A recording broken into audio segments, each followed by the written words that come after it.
A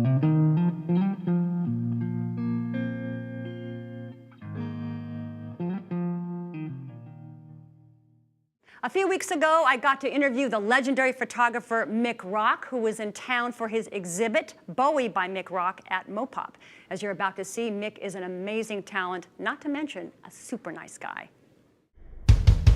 I think the name infiltrated into my psyche. If you wanted a rock and roll photographer, what would you call him? You'd call him Mick Rock. I'm sorry, it worked out that way. I take no blame for my name. I love your name. It was nothing to do with me. I was spawned that way. That's how it came. That's how it happened. Well, it was Michael Rock. My mother never called me Mick. Yeah. Well, it's the perfect name for you. Wouldn't have worked in an earlier generation. It only worked when, like, the Scruffy Brigade came along and, like, the Yobbos and that. And I fit right in. How did you meet David Bowie? Was it just in the scene that you... No, it wasn't quite that. I did seek him out. I had someone to give me a copy of Hunky Dory, a press copy.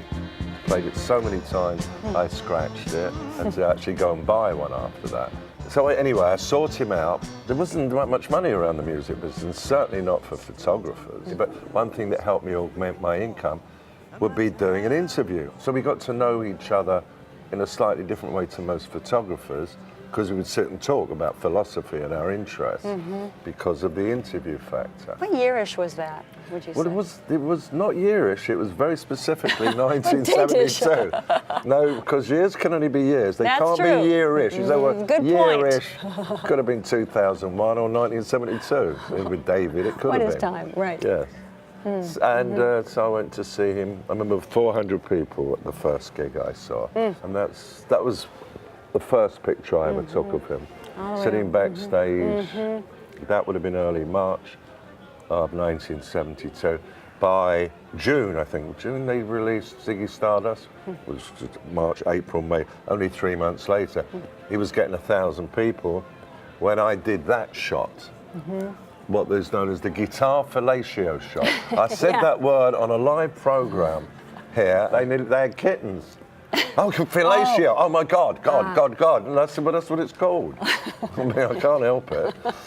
You're not making up the word. Why do you think people were so enthralled and still are with David Bowie? With David Bowie. Why? I mean, he's a great artist, obviously. Incredible artist. But I'd tell you what's fascinating with him. God bless the Rolling Stones. They go out, fill up stadium, whatever.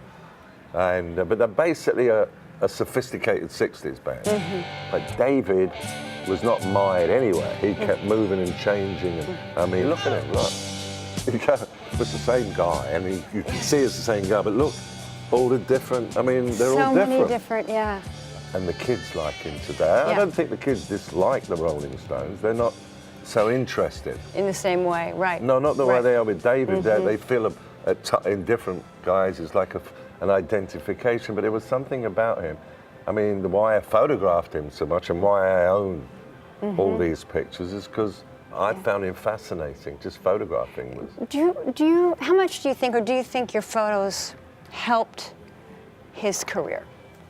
Let me put it to you like this. I think I'm glad, and I think everyone's glad that I was around at this key point when no photographers were interested. I mean, it wasn't like I was the Sugar Plum Fairy who threw fairy dust all over him. There was obviously something starting to move. Right. And then, of course, Starman was released, and then Ziggy Stardust, which underscored it all. And then everyone became interested. And then Tsukisa in Japan got those great costume pictures, that great black. Some of your pictures are very iconic. They're really burned into our brains. Many of them. And not just David Bowie, darling. No, that's what I mean. Not just David Bowie. I mean, Iggy and Lou and so many others. What do you think you were doing differently, or were you from other photographers of that era? I don't know. I think my interests were different. Yeah. Because this wasn't. I mean, because Lou and Iggy were still subterranean when they showed up, and I did the picture of the three of them. Yeah. And David was only just breaking out. I mean, I was drawn to what I was drawn to, and when I took LSD. There was, certain personalities that somehow fit in there, even someone as wild as Iggy, because he was so outside the mother box in the physicality, and you'd see what he would get up to, jumping in the audience. But somehow again, in Lou's case and Iggy's case, on the Transformer, and then the Raw Power pictures, Right. became their image. Right. I mean, yeah. what... Did you know they were going to hit? Did you think those images were going to hit? No, I didn't. What did I know? Yeah, right. What could I have? What could any of us have really known? Right. Well, I think the fact that also it seems to me like you were really a part of it. You weren't an observer. No. You were a part of it. That's a very different perspective to have. Yeah, I wasn't owned by any magazines. Right. I mean, I was complete, what I called a free radical. And it just was like a monster, kept rolling, and then commissions started to come, like Queen, you know? Oh yeah, the Queen. That was a beautiful. Queen, that was such a beautiful cover. My Yeah, God, an it's entirely amazing. mine concept, a knockoff from a Marlene Dietrich picture. Freddie, and he's thinking more than about the picture. Yeah. I could be Marlene Dietrich. Yeah. Well, I suppose the way these people are in person, I mean, I could always separate. I was the image, the aura, the thing. Right. Not the reality, but I've got pictures taken of, but Lou and David, the ones I took, most intimate ones. Chris and Debbie, I've got some cool, more intimate ones. But with David, yeah, I always respected him. You see the things I wrote years ago. It's all how I felt about him even before he got really famous. It's all there. It's on record. Did you see him near the end of his life? No, I communicate. You couldn't tell from the emails. Lemmy, how you doing? He would always say he was doing fine. Yeah. But we had to communicate because of the book. I think one of the last things was to tell him how well the book had done. It was like the fastest ever selling Taschen book. And he went, wow, that's really nice, Mick, isn't it? Oh, that's You know, sweet. I mean, he's... that's very sweet. Yes. Yeah. Yeah. That's beautiful. He was a gentleman and a scholar. Yeah. What else you want to ask me? I think we're good. Yeah? We're totally good. You're sick of me already. I love you. No, she's sick of me. Can I get a Yes. picture?